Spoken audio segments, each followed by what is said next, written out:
Today's Roofer2Roofer. Scott is here in the flesh with me. We're in the same room. We're usually not in the same room, but we are today. So the way this works is we are going to just go through questions that we've collected from our customers, from just we've collected over the last few weeks.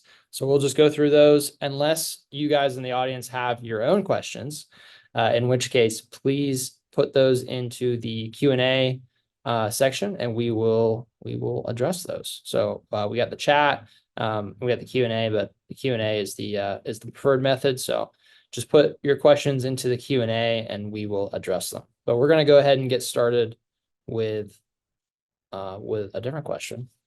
First, though, do you want a flavored toothpick? Yeah, I'll try one. These are your homemade ones? These are the homemade ones. This is a shake them out there. I don't want a flavored toothpick. Oh, lovely. And just take those. Those three can be yours. These are it's agave pineapple. So I'm getting Scott addicted to toothpicks like I am. All right. Oh, we already have a question. We all hate metal. Never done this before. Hopefully it's able to see. We all hate metal. I think he's trying to figure out how to use the chat. Yeah, we can see your question, James. Okay, cool. Do you have a question regarding metal roofing?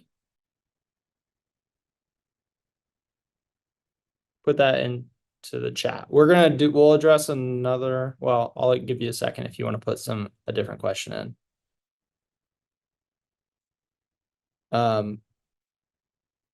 I just see we all hate metal. Okay, cool. We all hate. All right, cool. Sounds good.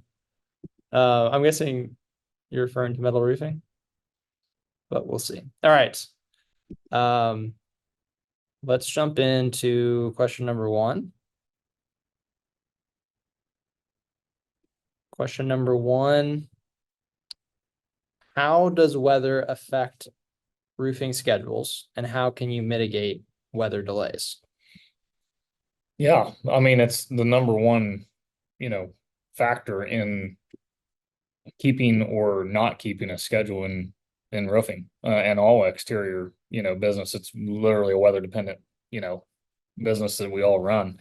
The way we handle it is we're very fluid in our conversations with our customers, and we let them know, all the way through the process that this is, always weather dependent. And there's two things that hold up a project from hitting schedule, and that's weather and, the previous job taking longer than expected. So we just always leave that as a variable, and we never commit ourselves. We always leave an out. Not that we want to push a project off, because that's never the case. We just want to know that no one's, holding a gun to our head that we're going to be there on, Tuesday of next week, because there's absolutely no way you can guarantee that. So we don't actually build out a physical schedule at all. We just it's most recent, or the oldest signed contract is next on the list. We work off of a list system, not a calendar system. So the way we work is whoever's next on the list, they're getting the call, hey, we're going to be there in 2 days, weather depending. Okay, we're 24 hours from starting the job. We call them, yep, weather looks good tomorrow. As long as it's not raining in the morning, we're going to be there. And that is how we handle all of our projects. They never get put on a hard calendar. I don't have anything to add to that. But that is a super interesting kind of just not putting it on a hard calendar. We were talking about that earlier. That's just work off a list instead of a calendar, and that way you never have to worry about rescheduling or we've got, and to reiterate, we do have one customer right now that's kind of like getting antsy about their project because he's gotten put off so many times, but it's like a 3-day job, and we have not had 3 days in a row of what the forecast is going to call for good weather in Ohio. We just haven't. So, we have to explain to them, hey, sir, we need some certainty that we're going to have 3 days worth of good weather before we, start tearing your roof off. We're not willing to take that risk of opening your house up and with an 80% chance of rain 2 days from now. It's just not, we're not doing it. So they'll be okay. If he doesn't like it, then he can go hire somebody else, but we're not going to take that risk because we've been caught with our pants down too many times and we know better. We're just not doing it. Yep, makes sense. And for those just joining us, the way this works is just an open Q&A. So if you have a question, put it into the Q&A section. If you click on Q&A at the bottom of Zoom, you can type in your questions and we'll hit those. Otherwise, we're just gonna keep hitting the questions that we have built up over the past weeks and months. So, all right, next question. I am getting ready to onboard some new sales staff. What are the best practices for training up a new salesman to sell for my roofing company? Yeah, that's a tough one. Real role play is something I believe in, actually doing role play for a sales pitch. That it takes practice to think that you're just going to go. I mean, and not to say some people aren't natural, because some people definitely are natural, but the problem isn't being a natural salesman. The problem is overcoming objective questions or concerns with the customer.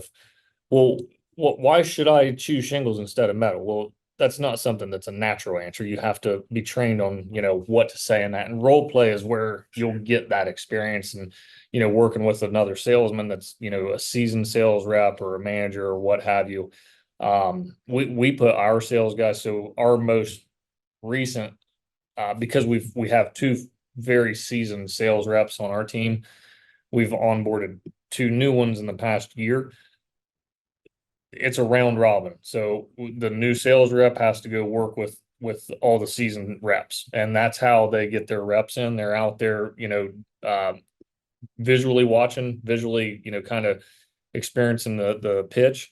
And then in time, we switch roles. The new guy starts taking those leads and is oversighted by a sales rep, but we do it with multiple people. So they start with one guy, then they go to the next guy, then they go to the next guy. And the reason is everybody's got a different strategy. Everybody's got different theories, tactics. This gives them a lot of looks and a lot of ways to kind of, find success of their own. So we don't think one shoe size fits all. One size fits all. One shoe size. Where am I going with that? One size does not fit all. Period. But there's a way for everyone to be successful in their own way. One shoe size. One shoe. Ooh. Yeah, I don't know. It does seem like that should be a phrase of some kind, but can't quite find it. Must be what you put in these toothpicks. Yeah, it's throwing you off. Yeah. Do you find that you're able to use ProLine's recording features and the transparency there to help with training? We use that not just in sales training, we use that in our receptionist training as well. That's a huge one. You can use it for oversight, but yes, it's literally, I mean, you hear the call all the time. You call into the company and our next available representative will be with you. This is recorded for quality and training purposes. That's what you do with it. You use it because you want to take that call and be able to the new office administrator that we hired to answer phones. Larry said, here, listen to the last 50 phone calls that the last guy made, because they're really, really good. He does a really good job at taking notes. Just listen to him. And sure enough, she got it. Like that's what she needed to understand. She needed to hear real calls. Yeah. And sales reps are the same way. Yeah. Oh, so you're using calls from the existing sales reps and using those recordings to train the new sales rep coming in. Yep. Yeah. Makes total sense. Yeah, James, infused toothpicks. I'm addicted. I just chew toothpicks all day, every day. So I started making some of my own. So I got these little cases here. But yeah, so I see your question here. James says, trying to find the perfect CRM. I use Roofer now, but I'm seeing that it is not enough. Well, lucky you, we have Scott here that has experience with Roofer and with ProLine. He uses ProLine now. So I'm gonna let Scott talk to you about those differences and why he made that decision. Just jump ship. Come on over to the green side. No, dark side. Yeah, yeah. No, honestly, the problem with what you're dealing with is the same thing I was dealing with, and you're going to get overpromised and underdelivered. That's a fact, because you've probably already had that. Because I know I had that for probably a year consistently. That was just frustrating as hell. The other problem is you're going to get a lot of features that lack ability. So, like, yeah, you might get this. I'm just off the wall. You get this proposal feature, right? These nice, pretty proposals, but the lack of customization is just non-existent. Every feature, in my opinion, inside of ProLine, when it's released, it's very, very customizable. It's very user friendly. And it's very quick to get new features. So it's not like you get one feature every 6 months and it's kind of a pretty half-assed feature at that. No, when it's released, it's a good, well thought out, well built out feature that we're all wanting, but it's got the customization that we need because none of us run the same business. So that's in a nutshell. I could get real granular because I mean, I've used them all. I know I know enough about all of them to know what works and what doesn't and what's good and what's bad. Find you a place to get some measurements, use ProLine for your CRM. That's what I would do. That is exactly what I do. So Yep. Yeah, James, sorry for your question. Yeah, I mean, so one thing I think you'll find with ProLine, if you give a shot for your CRM, a core part of the way that we've approached building the CRM is making it as simple and easy to use day to day for your team, for you and your team when you're just using it day to day. So I can say confidently you're going to find that it's just as simple to use as Roofer on the front end for your team. Where ProLine is different is below the surface. When you start getting into the company settings and the customization of quote templates and stuff like that, we've intentionally made that where we pre-built, we set that all up for you. As soon as you create your ProLine account, it's already populated in there. So you don't have to worry. I mean, there is definitely an onboarding process, but it's not like you're building all that from scratch. You have a starting point with what's already in your account. But the difference is you can customize with us every aspect of your quotes, how they look, how you price jobs, what your automations say, the text messages that get sent, the emails that get sent, everything can be customized if you want to customize it. The keyword there being if. You don't have to do it. You can definitely use what we build out by default.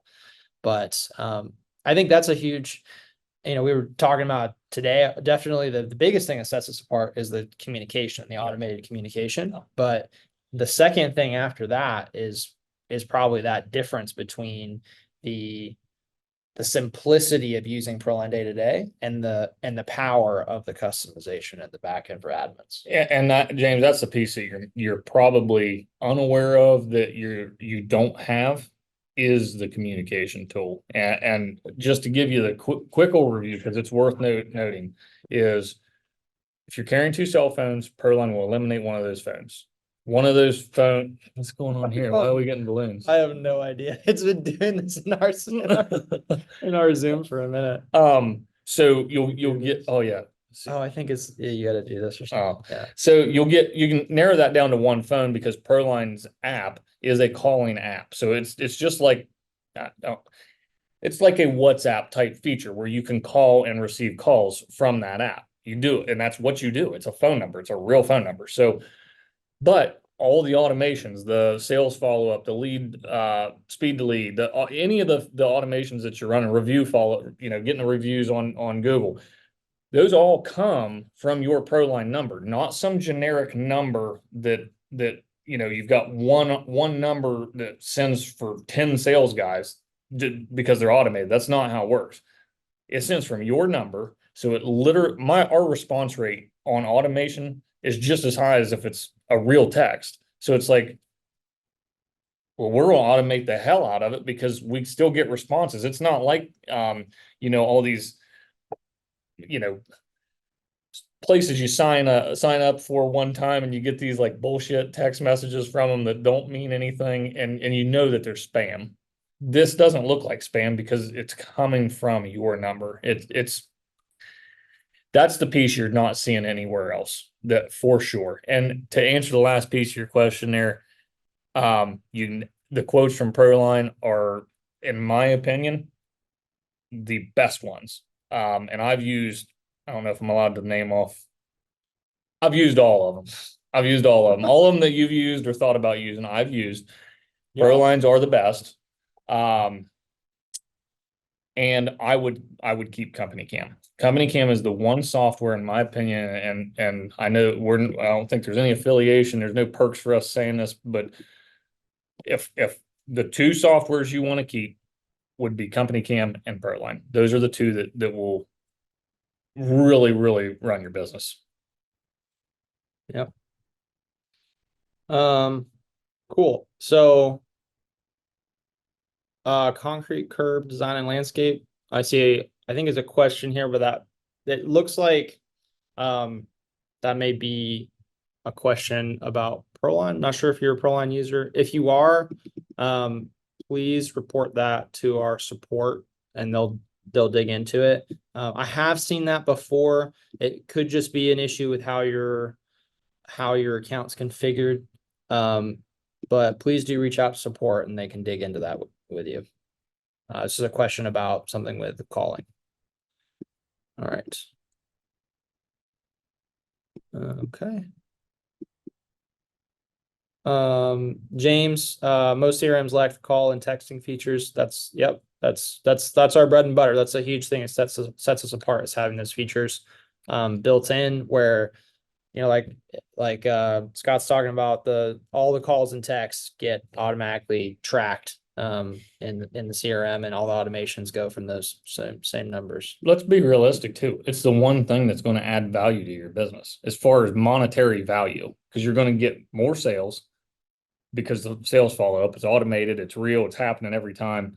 You're going to close at a higher percentage, and you can probably sell at a higher margin because of all the features that you can give your customer inside of the CRM. And it's all through the texting and emailing features. Yep. So, all right, let's get away from ProLine. We try to keep Roofer2Roofer more general roofing knowledge. So, we're gonna hit some other questions here. If you guys have any other questions regarding roofing or roofing business or sales or marketing, that's what we're here for. So please do hit us with those. Otherwise, we'll jump back into our list of questions here. All right. We hit that one. Training staff. Let's look at a marketing question. What are the best platforms for digital advertising or like online paid ads? What are the best platforms for roofers today, and why? I don't like any of them. No, I'll tell you one that has continued to give us a little bit of success, and it's cheap, is Google LSA.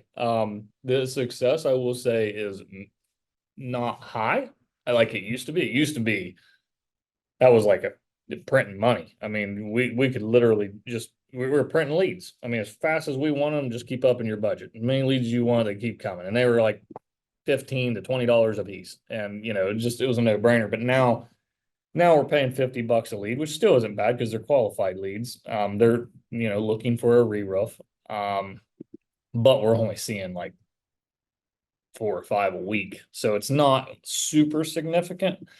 compared to, 20 a week this time last year, 30 a week maybe. So, but I like Google LSA. I like Google organic or Google paid ads, because I like and I'm not well versed in this, but the sponsored ad that puts you in the organic listing on maps and puts you at the top. Oh, I yeah. think that one has some value. About as much as Google LSA. It gets you in the top of the page, and that's kind of, to me, that's kind of the goal there. But yeah, those are Google's where I can tell we're seeing impact in our business on digital marketing. Yeah. Yeah, it's really tough with when you're running paid ads for roofing because it's something that people only need two, maybe three times in their lifetime.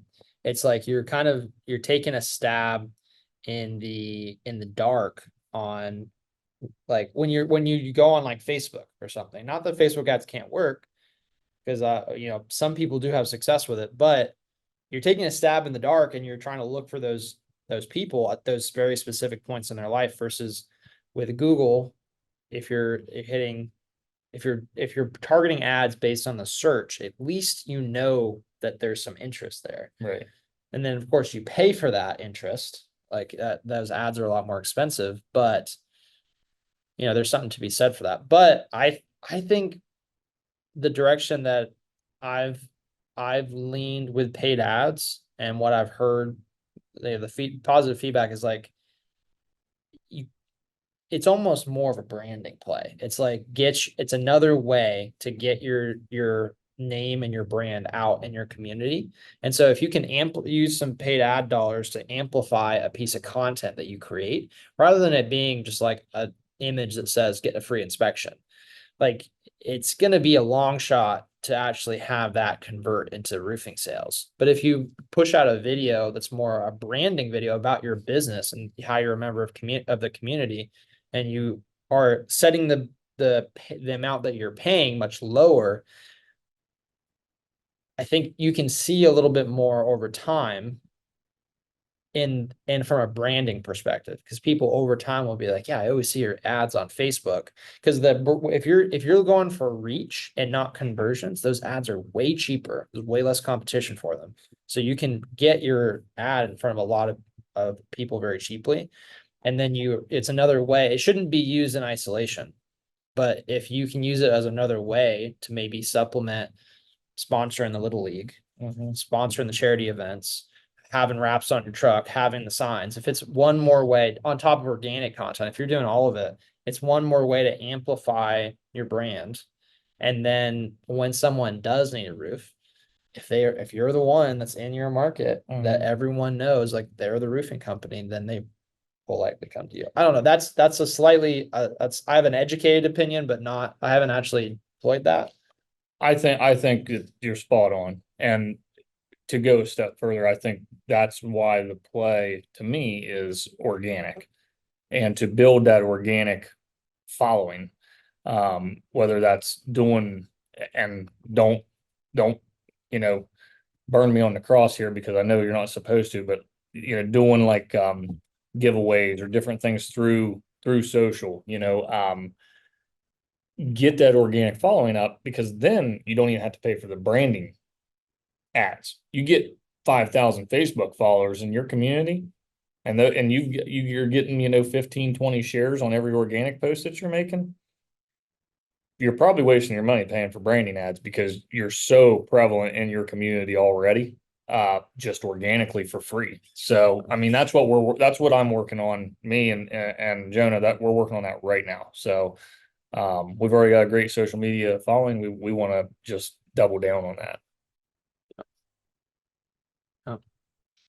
All right, James has a question. Deck armor is the only underlayment that I hear is breathable. It snows in my area, and I'm a platinum OC contractor, and OC doesn't have any breathable underlayment. So I guess he's asking what would be a good option for breathable underlayment. That's for OC. I don't mess with Owens Corning shingles. I mean, I don't want to pawn that off completely, but make the switch, become a master elite. Just got switched to GAF. Is that the answer? No, I mean that's my answer, but no, I mean Owens Corning. Surely they've got a good product out there that would serve the purpose. I mean, and as far as breathability, I don't know. I mean, I live in a. I guess this is kind of one that makes me scratch my head a little bit. I mean, I'm pretty well versed in roofing material and understand the process pretty well, but I live where it snows in Ohio, and what's it Yes. say? Send me the I send think me them he's rebates. talking GS sending They send rebates. plenty of them, so get signed up. But no, I'm not super familiar with breathable versus I know some are and some are not. I didn't know that a certain amount of snow, I guess, impacted whether you should use a breathable or unbreathable underlayment. So that's news to me. I didn't know much about that, I guess. So I can't give you a ton of help there.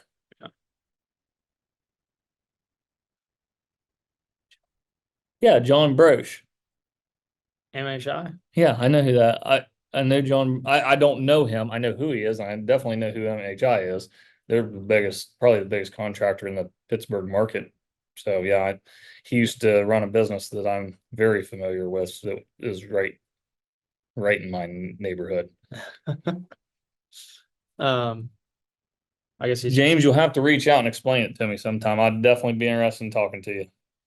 yeah. Reach out to Scott on social. No, not on social. Just email me. Yeah, just email. Do you want to give your email? I don't care. Scott at rainstoppersroofing.com. All right. Yeah, just give him an email and y'all can talk about the underlayments. All right. Spam me, I'm marking you as spam. I'm just kidding.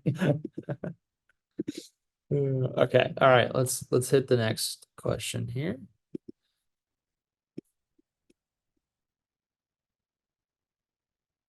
Let's do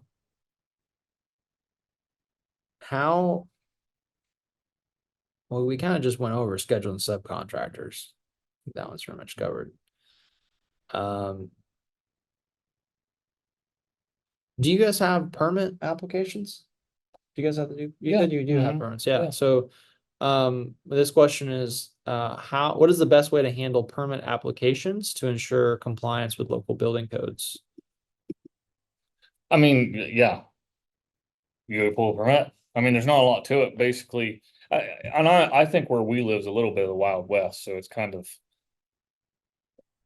we have to get permits, but in the state of Ohio, there is no required contractor's license. There it doesn't even exist. Like you physically can't get one.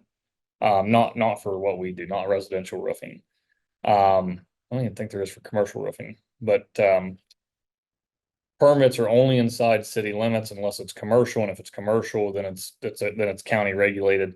But you need the biggest thing is if you're doing something you're not familiar with, ask your building inspector, what's required to do that job. And we've ran into that. And we've actually, we've done projects that and this has been years ago, that we probably were not ready for.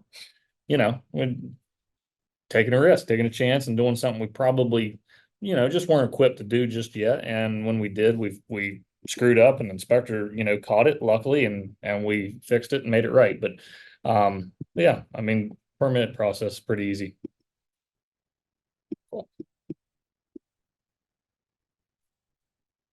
Let's do another sales related.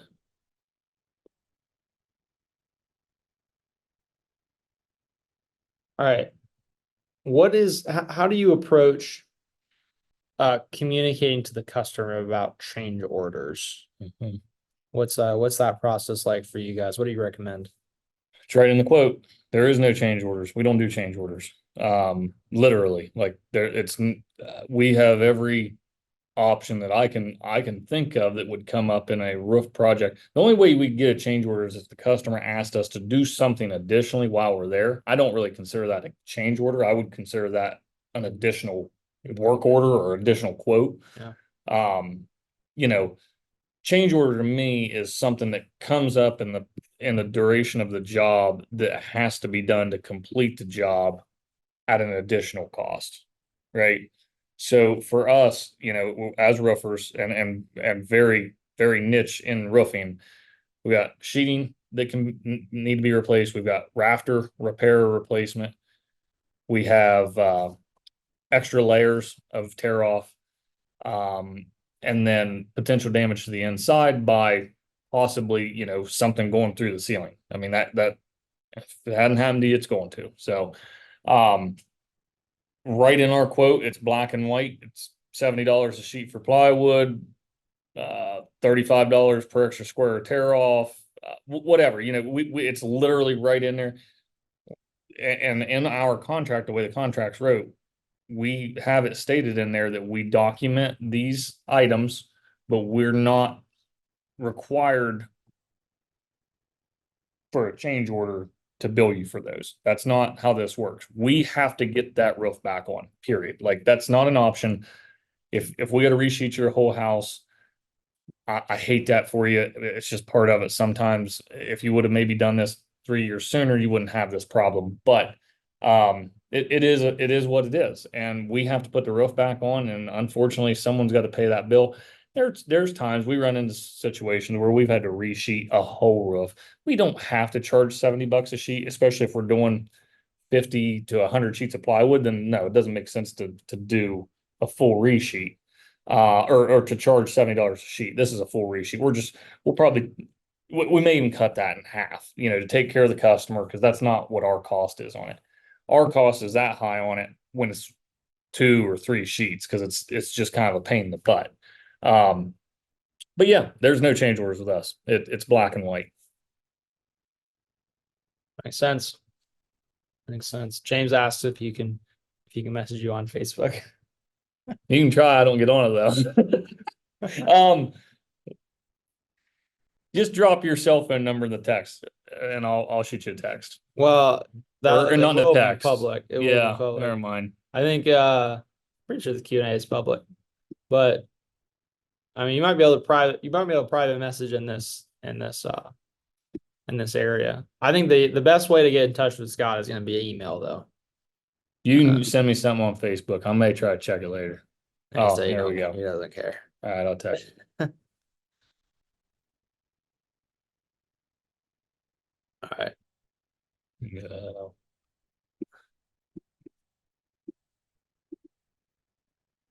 All right, I'm gonna look for our next question.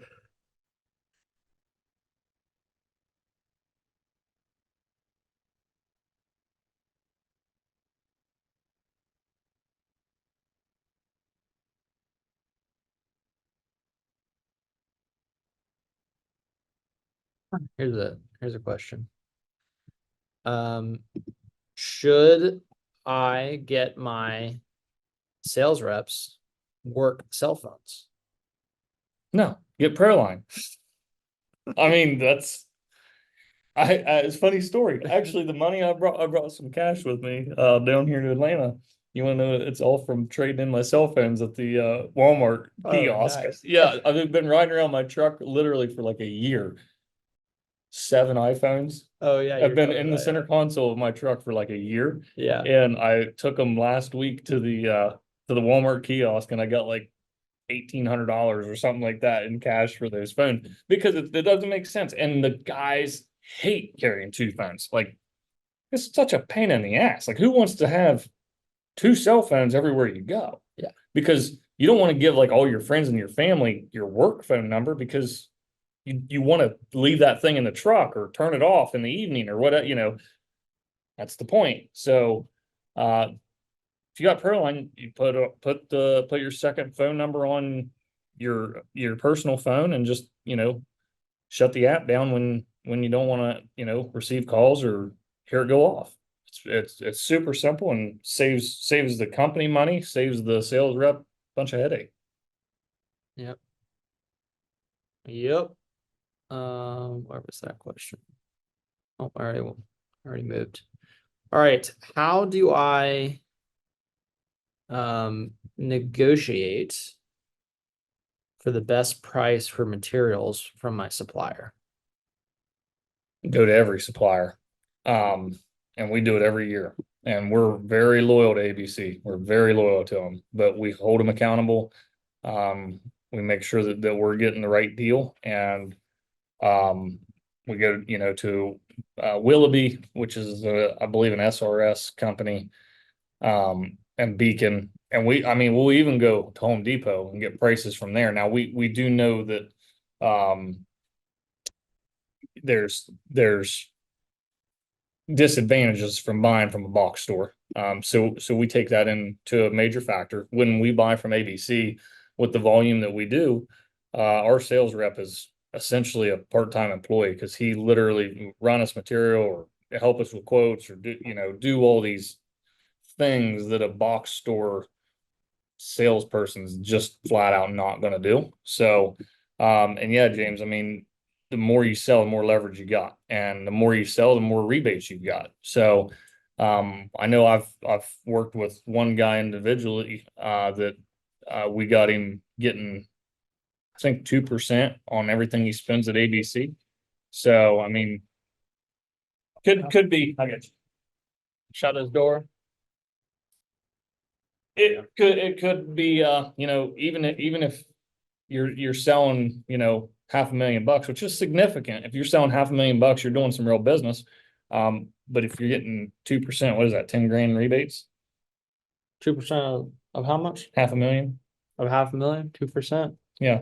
Yeah, that should be 10 10 grand. Yeah. So 10 grand worth of rebates, and that's just money in your pocket. So, factor that in. That's one of the biggest reasons we stay as loyal as we do with ABC, is because the rebate program that they put us in, it's really, really good.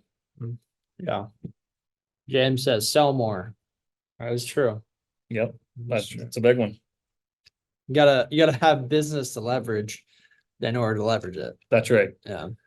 Yeah, nobody gives a shit if you're only selling 20 grand out of their store. They're probably not going to give you any discounts or care that you went and got other pricing, so, and be a good customer. Let's just be realistic. Nobody wants to work with dicks. So if you're not nice and you're not easy to get along with, they're probably not really super, excited to continue doing business with you. Yep. Makes sense. All right. So that wraps up that question.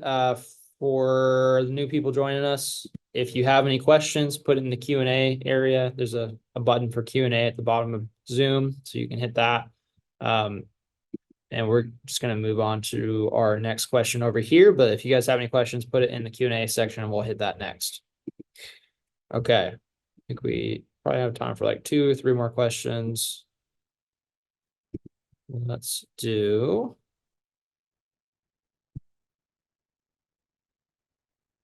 What are the most common sales objections that you see in Ohio? Price is the biggest one. Flat out, that's literally, and there's a way to fight that objection a little bit.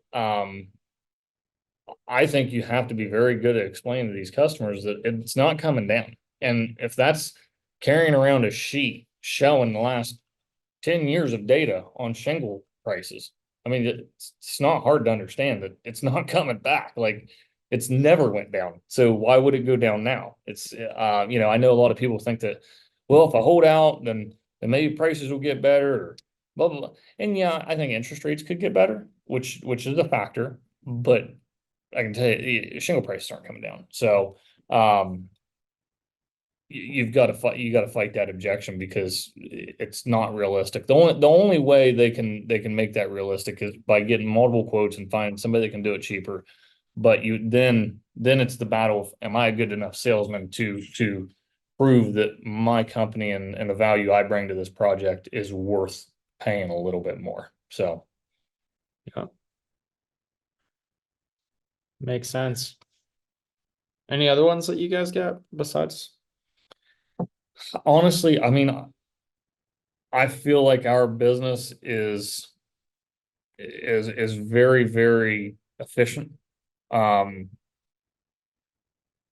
No, I really don't. It's Yeah. price. It's It's always always price, price. yeah.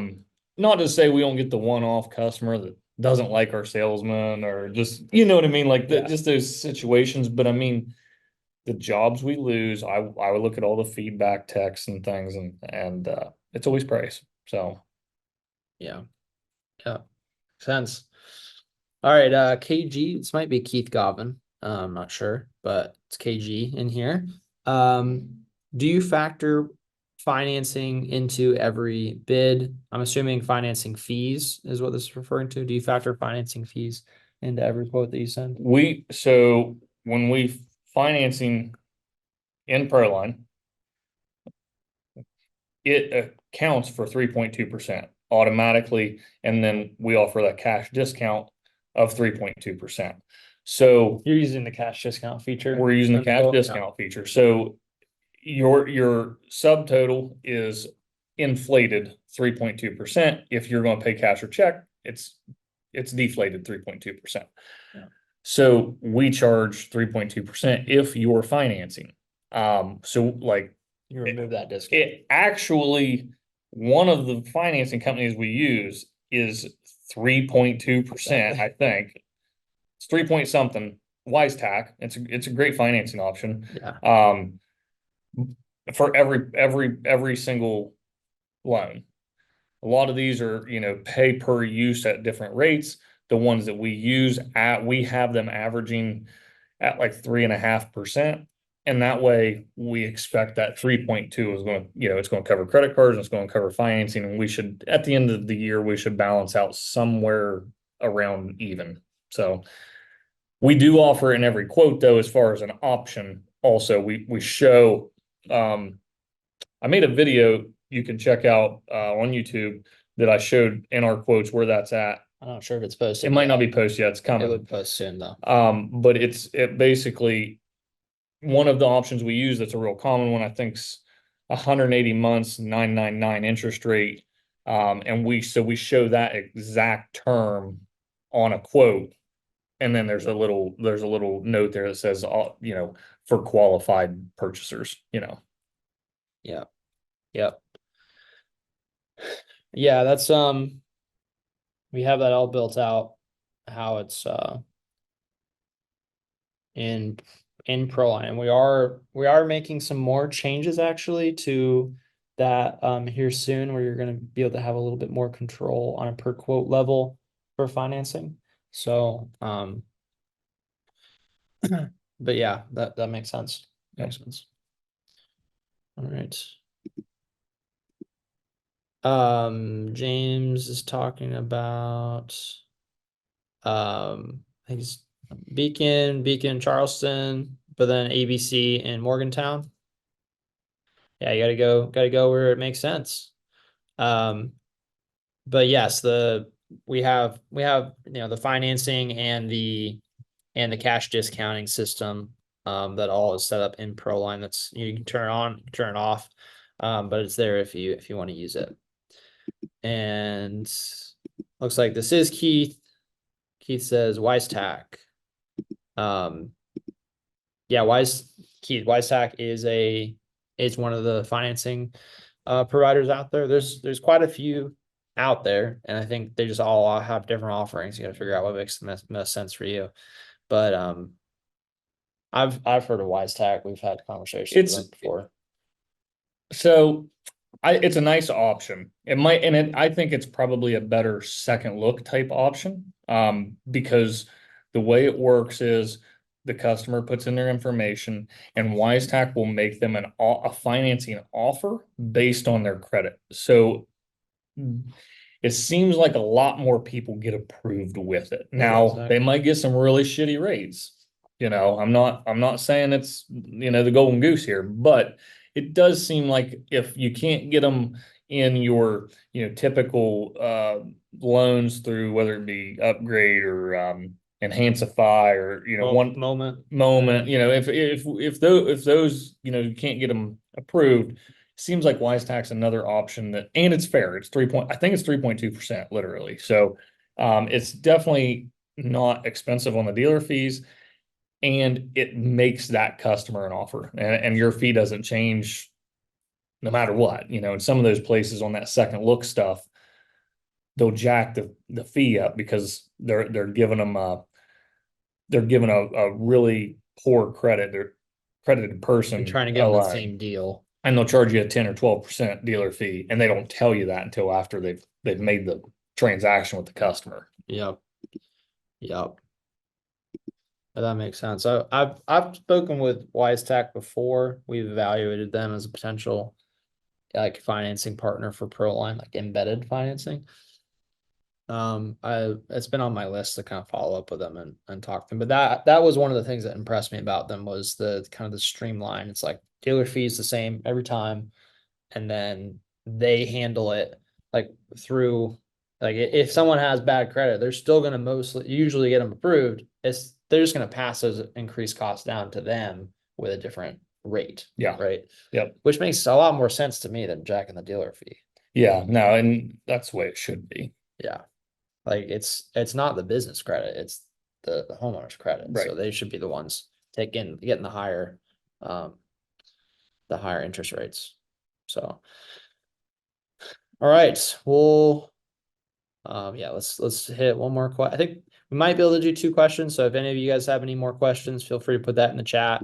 We'll hit one more from our list and see if you guys have one more for us as well.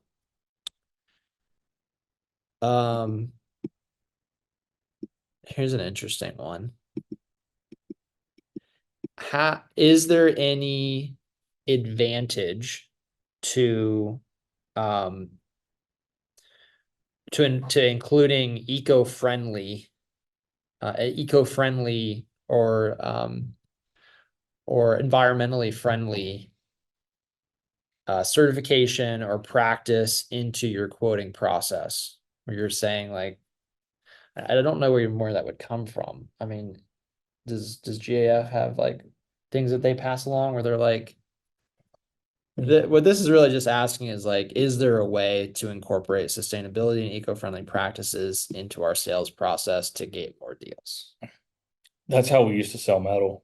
Really? Yeah, I hate metal. No, and I say I hate metal. I really do freaking hate it, but it has its place in the world. And as a businessman, I do, I want to, I want to do as much revenue and make as much profit as I can. And if I can take care of customers and give them what they're asking for in the same time, that's what I want to do, Yeah. So, when we get to wintertime, metal's the one thing you can continue to put on. So if that's what they want, instead of steering them away hard like we do in, the warm months, part of the pitch with metal is the sustainability, the recyclability. It's not we still tear off the shingles. That's us. We're still going to do it, but I know a lot of people leave them on. Part of that pitch is they're not filling the landfill with that layer of shingles. So they also say that there's some reflection value to the metal to where it helps on your cooling bills in the summertime. So there's some pitches there, and you got to get creative with it a little bit, I think. But I think that it's a viable way to go. Like it's not lying at all. There's definitely truth to it. Especially if you're not doing asphalt. Exactly. If you're just putting metal on over top of shingles, yes, you did not haul a dump trailer load of shingles to a landfill, and the top layer of roofing is 100% recyclable. So I mean, yeah, it's fact. Yeah. That makes sense. Yep. Keith asks, are you a GAF Master Elite Scott? And what percentage of your roof sales are Golden Pledge? That's a great question. Yes, we are. We got in the President's Club this year. We were pretty pumped about that. So oddly enough, as bad of a year as we see in leads this year, like we're just not seeing the volume of leads, but we're selling at a much higher rate. And we're selling a shitload of Golden Pledge roofs. We've white labeled it and call it, Rain Stoppers Platinum. But what does that mean for the golden? Yeah, so the Golden Pledge roof is, and James here he's going to sell Owens Corning Platinum roof, I think, or something. I can't remember what it's called, but they're pit for pat. So it's, a huge material warranty, 50 years is what GAF is, and then a labor warranty that's ridiculous. Like, and depending on what we do and certain things, it's either 25 or 30 years. They've extended it up to like 30 on some different situations now. So huge warranty is what it amounts to. There's a lot that goes into, yeah, platinum preferred. I couldn't remember the exact name, but yeah. There's material that goes into it to,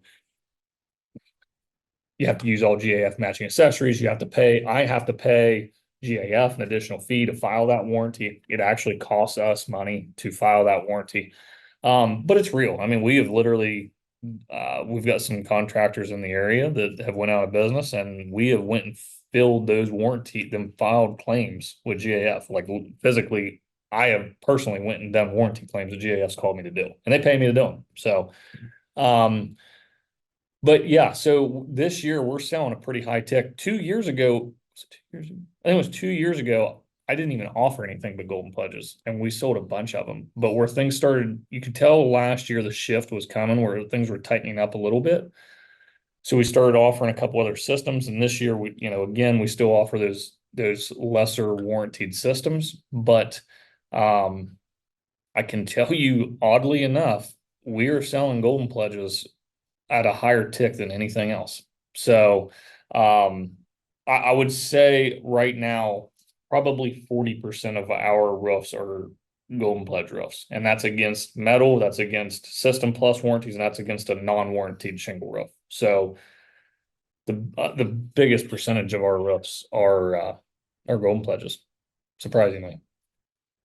Is Timberline UHGZ? Is that? There's UHDZs. So UHDZ, I believe, is one that you can get the 30-year labor. That's the new line. Yeah. They're thicker, they're heavier. Yeah. But the HDZs, yeah, you can actually get a gold pledge with natural shadows. And I didn't know that because in my market they don't even sell natural shadows. Yeah. But Zach sells natural shadows in Arizona, and he puts gold pledge warranty on them. Oh wow. So you just have to use all the accessories. So yeah, the whole system and Yep. So interesting. Mm-hmm. I was just on we went and shot at that job site for Here Roofing here in Newton, Georgia, and was up there on the shingles taking photos and videos with the crew, and they're putting on UHDZ. So that was a crazy roof. It was a historic home. They had to redeck the entire roof because they were tearing off the old shingles, and it was this was like 150-year-old home, and you could tell it was like the original roof slats. It was the slats, and they're just like they're tearing off the shingles, and the slats are just crumbling. Oh my gosh! So they had to redeck the whole thing end to end. And it was crazy because it started super early. We didn't get there till 11, but I think they started super early, and we left at 7 p.m. and they were still shingling. They still had like maybe half the roof to go. Wow. And they hadn't put the ridge caps on or anything. It was a crazy roof, 50 square, and it had a flat section too. It was wild. But yeah, I guess they were probably getting golden pledge then. Yeah, well, probably. I mean, as long as they were using the ice guard where it goes, the right felt, right ridge vent, things like that. Yeah, for sure. The HDZs are badass. They're nice. They're a good looking shingle, and they're not a designer series price point. That's kind of the idea. I was just at that thing for GAF, and that's the whole idea, is to sell them at a moderate price point, but have that really enhanced look. And I think they did it. It's just, yeah, the hardest part now is inventory, just like anything. Yep. Makes sense. Yeah, James says same with OC. We'll change last year to lead with platinum versus value package. Keith, thank you. Appreciate that. And yeah, has Keith gone on the podcast with you yet? No, Keith. What are you waiting on, get dude? on the podcast, Scott. We're trying to get you on the podcast. Definitely need to chat with Scott on the podcast. All right. It's the Small Town Roofer podcast. Shoot me an email. We'll do it Yeah. Monday Yeah. or something. I'll I can do it pretty quick. Yeah. Yeah. He said copy. All right. Sounds good. Sounds good. And James says HTZ looks funky. I've never seen it in person, but only pics. They look good. They look We've done 2 of them. The UHGZs, I'm sure UHGZ. that's what he's talking about, but Yeah. yeah. They actually look friggin' sweet. I like them a lot. Yeah. They look really good on it. On when it's done, yeah, they're sharp. It's kind of weird to see at first because there's so much variation, but once they're done, it looks pretty sharp. Yeah. They're thick. Yeah, they're heavy. No, heavy. they're not the same price point. They're not double, but they're 1.5. 1.5. Yeah. Man. Yeah. But you gotta remember, designers are gonna be like 3 times. Yeah. So, Yeah. you know, it's that good middle ground. What's the how different are the design? What's the designer for GAF? So you got like Camelots and Camelot. slate lines and shit like that. And those are like, those are all kind of region based anyway, but they're hard to get. They're expensive as hell. You know, it's just, they don't have a ton of colors depending on your market. It's just, after COVID screwed all that up. Like, used to be, you could get Camelots, you know, within the week in any color and it was no big deal. Or same with, you know, slate lines, like it was no big deal. But now actually, even GAF is going back to only doing like the main 4 colors, and the others are special order. They've Really? went back. Yeah. So production again is down. Crazy enough, they were the ones that led the pack, because they were the only ones that said, hey, fuck this, we're going to cut all of the lines that aren't high performers. We're going to keep, you know, like charcoal and brown wood, and, you know, the 4 main ones, a couple browns, a black and a gray, and we're going to run those and nothing else. That's all you guys can sell until we get this figured out. Yeah. Well, they did really good. Then they brought all these other lines back on. Things were all rocking again. And here this year, for some reason or another, they're cutting lines again. I mean, we're back down to like maybe 5 colors. So weird times, that's for sure. Used to be the yards had 3 years worth of shingles sit, not ABC, but like GAF had, you know, inventory lots. Yeah. Shingles that you'd buy at ABC were produced 3 years prior to that. Oh wow. Today they're like 3 months. They're running that. They're running that fast, yeah. During COVID, it was like 3 weeks. That's no lie. Spinning out shingles. Yeah. Putting them on semis and sending them to job sites. Yeah, right from the plant. God. They never hit an inventory yard. They went straight from the plant to an ABC, and probably ABC truck and to a job. Yeah. Wild times. Yeah. All right. Well, let's wrap it up there. Thanks guys for joining us. Yeah, we'll see everyone next week, same time.